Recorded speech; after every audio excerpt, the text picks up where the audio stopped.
practice and what got accomplished today? Yeah, good energy. Obviously getting in the gym after that loss yesterday, watching film, talking about the 80 points that we gave up in the paint, the 27 points we gave up on the glass, and the 18 we gave up in transition. That's not who we've been over 31 games. That's the first bad loss that we've had. So it's an anomaly in my opinion. But to come in, to look at it, to own it, and then just to get about an hour's worth of work in here, just good positive energy, was great. And the guys were terrific. And so now we're going to go downstairs, have a little gift exchange program, and get these guys out of here. But today was a good day. I liked how we responded to a very disappointing performance. I was going to say, and you kind of touched on it a little bit, but how much do you just throw away a game like that because it is an anomaly, or versus we need to get back in and really grind and work on some things? Yeah, I'm not a big believer in the whole throw it out the window and flush it. I mean, the game happened, and we were responsible for it happening. So, and you could say if it was a back-to-back, fourth game in 5 nights, it's one thing. We had 3 days in between games, so for us not to be ready to play, for us to have the amount of breakdowns that we had, I was not prepared just to say let's walk away. But the other side of it, Demps, is it's still not a panic. Hey, we got blown out. Whoa! No, we're okay. We're still on top of the Western Conference. We have to make sure we learn from it so we don't make those same mistakes again. Understand the importance of being fully engaged, mentally focused, and disciplined to go out and give ourselves a chance every night. And we've done that 30 out of 31 games this year. Monte Morris said it could act as a wake-up call for you guys that things aren't always going to be easy. Is that how you can take away from this game? Yeah, but I don't even think going into that game, the way we were winning games, it hasn't been easy. I know our record has been great, but we've been winning a lot of close games. We've been winning a lot of games where we've had to get stops down the stretch and execute late. So it's not like we've just been beating teams by 20 and just kind of cruise control. But hopefully what it serves is as a reminder that on any given night, anybody can beat anybody. And that team was a good team, and they came out. Obviously, I think it was like a 10-point game when Nikola got ejected. So we're still in the mix. The one big play I felt, it was kind of a microcosm of the whole game. End of the second quarter, we've played awful basketball, and we're down 6 with the ball, and the shot clock is off. And instead of holding for the last shot of the half, we shoot with 9 seconds. Now, what does that do? It gives them a chance to come down, and Tobias Harris now he gets fouled shooting a 3. So instead of being down 6 and maybe even 4 if we score and taking the last shot, we don't because we're not disciplined, and then we foul a jump shooter.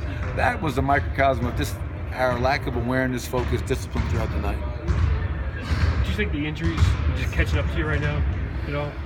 I don't know. I mean, obviously, how long can you play at the level we've played at with 3 starters out? And obviously, and then when Nikola is, asked to leave the game, now you're down 4 starters. So it makes it that much tougher. But I don't want to use that as a readily available excuse when things don't go our way. Well, it's got to be the injuries, because we've done a great job of fighting through the adversity with all those injuries. But obviously, I'd be lying if I didn't say it would be great to have healthy bodies back, to get Gary back, to get Will back, Paul, Isaiah down the road. So, but until that happens, we are who we are, and we got to find ways. But you have been finding ways to do that, win and win and win, and get good performances. It just seemed like yesterday that was the thing was happening. It's you have all these guys and playing well, and just all of a sudden this team just comes out and just takes you apart because you don't have what you want. How close are those other guys? I know everything's week to week, but how close do you think these guys will be back for this week in San Antonio? I don't know if they'll be back for our next game or within the next 2-3 games, but I can say it's good to have Will and Gary and guys participating in parts of practice, which means they're getting better, they're getting closer. A week or 2 ago, those guys weren't doing anything in practice. They were doing all their work in the weight room and with their PT staff. So the fact that we've got guys participating, and I think it's picking up the energy of our other players, because we all realize, hey, we're getting closer, really close to becoming whole again, as whole as possible.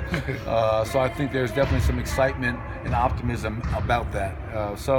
Yesterday was a tough one. Everybody goes through it. I think somebody said to me after the game, we're the last team in the NBA that was down by 20 points in the game. So to be 31 games in, if we have one game like that every 31, tell me where to sign. Yeah, they're also the last team to lose by more than 11 points. That was. Yeah, I mean, so it's remarkable what we've done early on. By no means, and that's why I didn't want to just flush it because I believe in owning it. I believe in seeing it. I believe in understanding what happened and why those breakdowns happened, so we don't put ourselves in the same position again. But I love how our guys responded to it. Coaching is never personal. A lot of teams I've been around, sometimes coaching is taken as a personal attack. No, my job is to hold you accountable to help you become a better player. And film was a great teacher to do that, and we used that to start practice, but I hope that you guys could hear it outside. The energy in our gym today was terrific, and I like how we bounced back. A lot of guys have talked about how you've had him do types of presentations this year. Monte talked about his hometown. Malik talked about saving money. How'd that idea kind of come about, and what are you kind of hoping to get out of it as a group? Yeah, obviously everybody in the league, we all steal from each other. And I read an article about Philadelphia, and the Sixers had done that last year. So it's an idea that I took from Brett Brown. Love the idea, the concept of it, and what it allows, hopefully us to do is learn about each other and come together and become better teammates. When you go into a lot of NBA locker rooms, you'll see 15 guys on their phone, self-absorbed in their own little world, and that is really like off-putting at times. So this is just a chance for each guy to present to the team, 10, 15 minutes. Our video guys help them out, putting together a presentation using slides or video, and the goal is to have those guys, after they're done with their talk, I have a better feel of who Monte is, who Malik is, who Mason is, who Michael, who Jared, all the guys that have gone and done them already. It's funny, you get a pretty eclectic topic or subject of presentations. My hope would be something that somebody's truly passionate about, and when they're done, our guys have a better understanding of who they are. Like Monte's was fantastic. We all know Monte's from Flint, but he explained exactly what being from Flint is about and the trials and tribulations that not only he and his family have gone through, but everybody who lives in Flint. Mason Plumlee did something he's passionate about, venture capitalism, things he invests in. So I think it's great, but the other side of it, Harrison, that I like is our players think it's easy to get up in front of a group and speak. And I tell you what, as we start crossing names off the list, and we're getting to, guys, there's a lot of guys that did not want to do this. I mean, they always say that the number one fear is the fear of public speaking. And I can see that there are some guys that are like, please don't put me up there. And they're going to be up there. And they're going to get through it because our guys have done a really good job of being respectful, asking questions. And I think it's been a really good thing that we've done this year. Last year, Jamal kind of got off to a cold start shooting the ball, but he caught fire in December. This year probably hasn't been the start year him wanted. With the guy who's that good of a shooter, are there conversations you have, or you just trust he's going to shoot his way out of it? Well, obviously, I think he'll come around. I mean, but to your point, his shooting numbers this year are, poor, they're low, whatever you want to call it. And I think the one thing we do talk about, he's got to understand, is the quality of shot.